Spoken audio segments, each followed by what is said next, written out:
At this point, let's recap on some of the PHP basics that we've had a look at. First of all, we looked at the PHP code tags that go at the top and the bottom of a PHP script. We looked at one of the most important PHP constructs that you'll ever learn, and that's the comment. Two types of comment, single line / comment and the multi-line block comment. We looked at indentation to make your code look clearer. You can use the indentation buttons on Bluefish, and also on Bluefish you can use the control greater than sign to indent and control less than to unindent. We looked at the echo statement, and we used several echo statements to construct simple text and some more complicated HTML output. For much of this we used snippets to do it quickly. So I hope that I've already demonstrated that these snippets are a very powerful tool to generate code without having to retype it, or even to go and find it in some previous project to cut and paste it. It'll be useful to quickly look now at how to create code snippets. First, you need to create a snippets folder, or branch as it's called in snippet terminology. If you right-click anywhere in the empty space under your snippets and select New Snippet, you'll get a single choice. Enter the name of the branch. Enter My Snippets and forward. And you'll notice that New Snippets folder, My Snippets, or branch as it's called, has been placed in the Snippets folder. If you now right-click on My Snippets and again choose New Snippet, this time you'll get three options in the dialog box. Whether you want to create a branch, in this case a sub-branch to My Snippets, whether you want to insert a string, which is the usual form of snippet, or create a search and replace pattern. We'll deal with search and replace patterns at some time in the future. For the time being, we're only interested in creating an insert string. Click the insert string option and forward.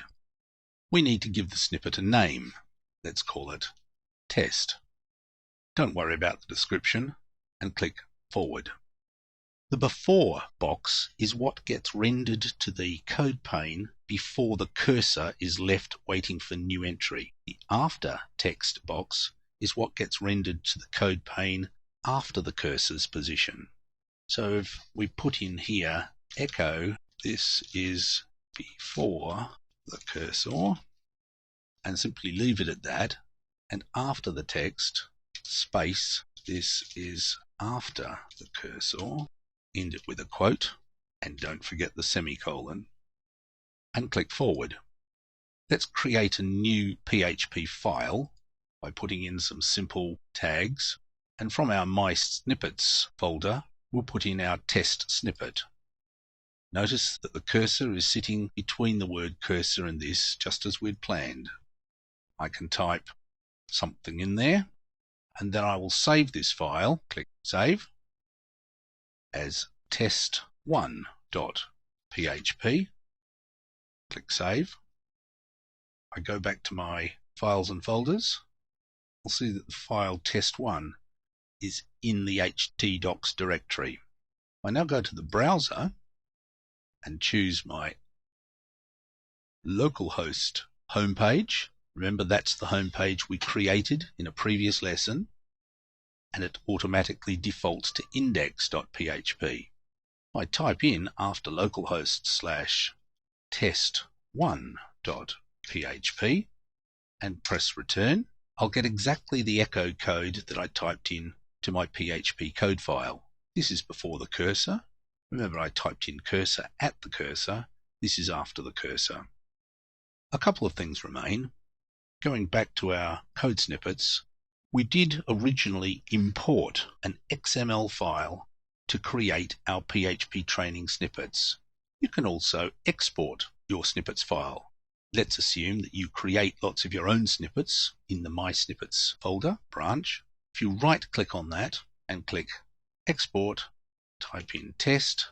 Don't forget it's a .xml file. Save it in the desktop.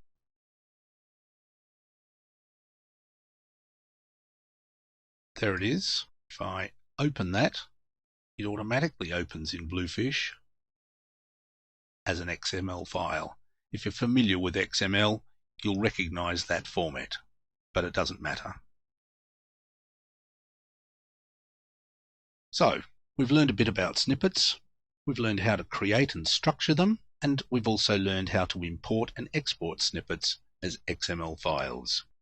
For now, we've got sufficient PHP constructs to go on to looking at some of the database basics.